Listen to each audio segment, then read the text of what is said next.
We're going to begin with the latest on the attack in Benghazi, Libya, that killed 4 Americans, including a U.S. ambassador. Ambassador J. Christopher Stevens and the others were killed at the American consulate Tuesday night as they were trying to evacuate staff members there. They were attacked by a group apparently protesting an American-made video posted on YouTube, which ridicules Islam's Prophet Muhammad. The new information has come out about other possible motives as well. It's now been confirmed that U.S. surveillance drones have been sent to Benghazi to try to find those responsible for the attacks. President Obama reacted to the killing this morning and vowed to take action. Make no mistake, we will work with the Libyan government to bring to justice the killers who attacked our people. Since our founding, the United States has been a nation that respects all faiths. We reject all efforts to denigrate the religious beliefs of others. But there is absolutely no justification to this type of senseless violence. None. Well, today we want to take a broader look at Libya, the relationship the United States and its allies has with Libya, and especially at the uprising that took place there last year that resulted in the death of Colonel Muammar Gaddafi and the end of his regime. The rebels, after all, were funded and supplied by countries including France, Italy, Great Britain, and the United States, despite some pretty clear red flags. How many red flags? Well, let's look at the uprising. Most of those involved were hiding their faces. Did we ever know who the rebels were? Who was so desperate to overthrow Colonel Gaddafi? And why? We were told it was because of freedom. But taking an honest look, many of these men were terrorists. Here's Asia Times correspondent Pepe Escobar speaking on RT last year.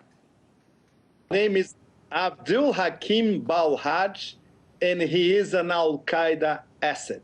He was tracked by the CIA after 9/11. He was friends with Zarqawi.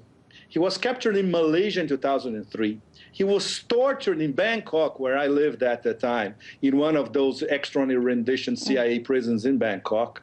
He was sent back to the Libyans. He made a deal with Saif al-Islam in 2009. He was released, and now he's the military commander of Tripoli.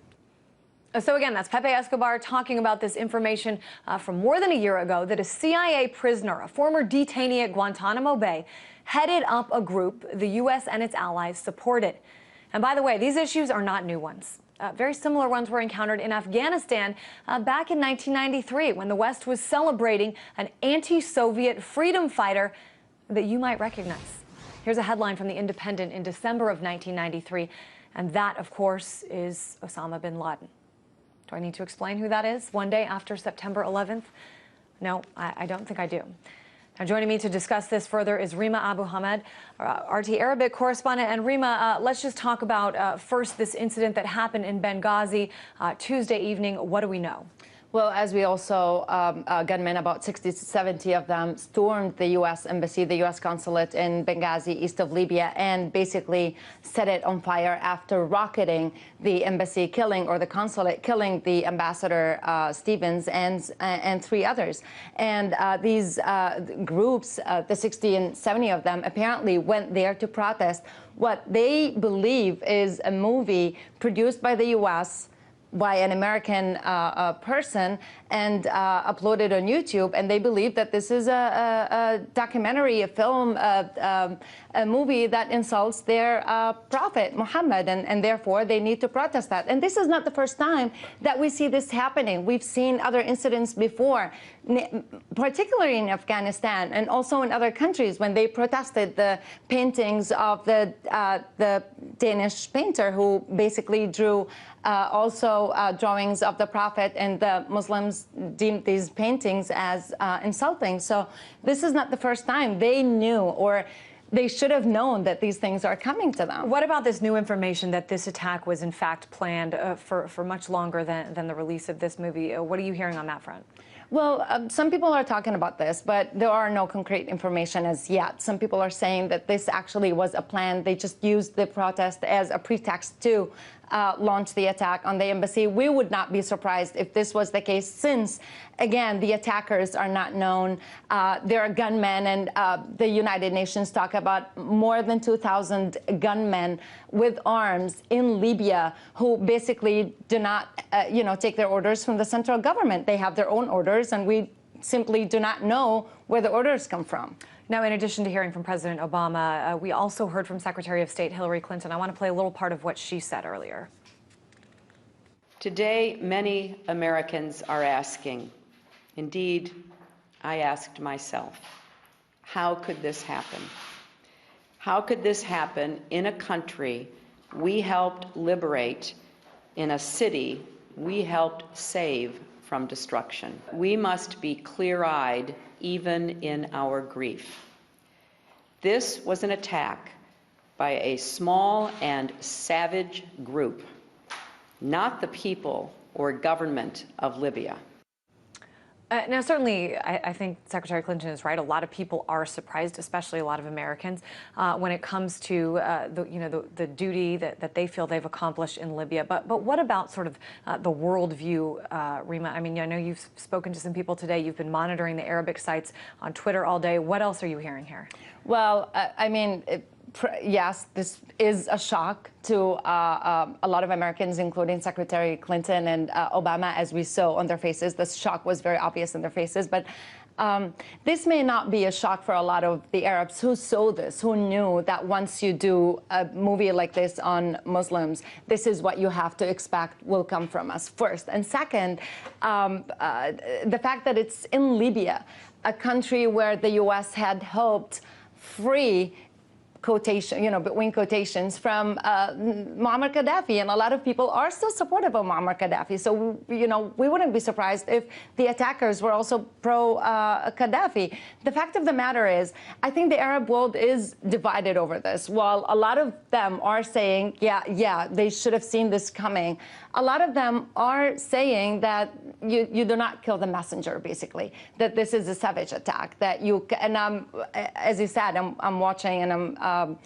following a lot of the Twitter accounts and Facebook and just following the websites in the Arab world. And a lot of people are surprised that you do have a stand against what the movie is telling about your prophet. You just don't express this in this violent way.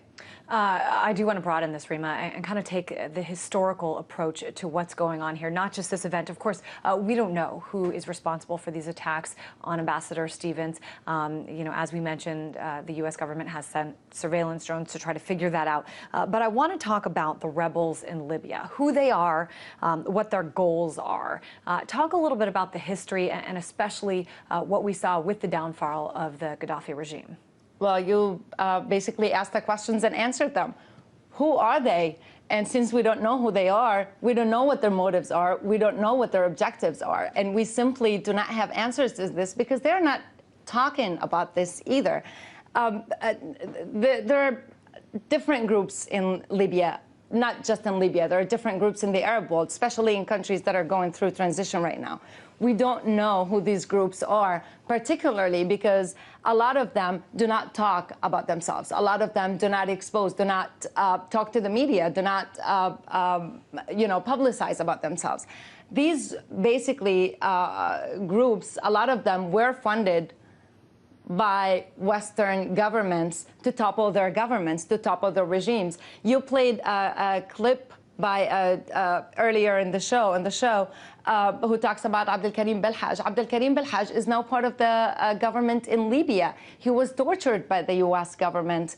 He was in Guantanamo Bay as an inmate. He was in Guantanamo Bay as well, exactly. And now he is part of the government. Do we know what kind of feelings he has towards the U.S. government? Who are the people following him and what kind of orders he has given them? Although he did speak publicly about the fact that, torture is not part of the new Libya and stuff like that. But we see these things happening. So these, basically, they're completely new groups in Libya. A lot of people have been talking about the fact that there are Al-Qaeda presence in Libya, established particularly in Darna, eastern city of Libya, but we just don't have concrete information. But what is the relationship? I mean, there was so much coverage of what was happening in Libya leading up to and shortly thereafter the death of Colonel Gaddafi.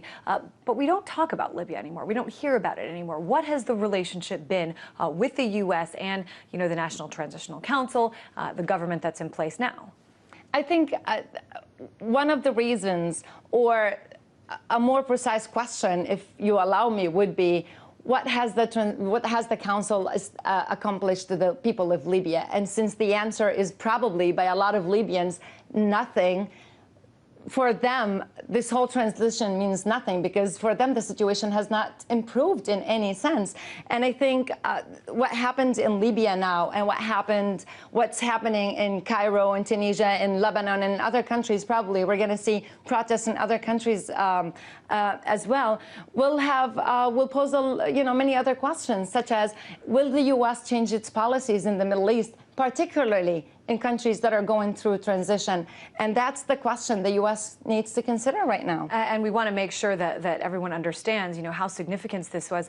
During that whole time, the fall of Gaddafi, the U.S. forces never went into the country. We've just gotten word that U.S. Marines are now on the ground in Libya.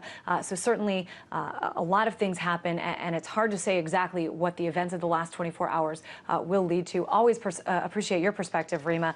That's RT Arabic correspondent Rima Abu Hamed. Thank you so much. Thank you.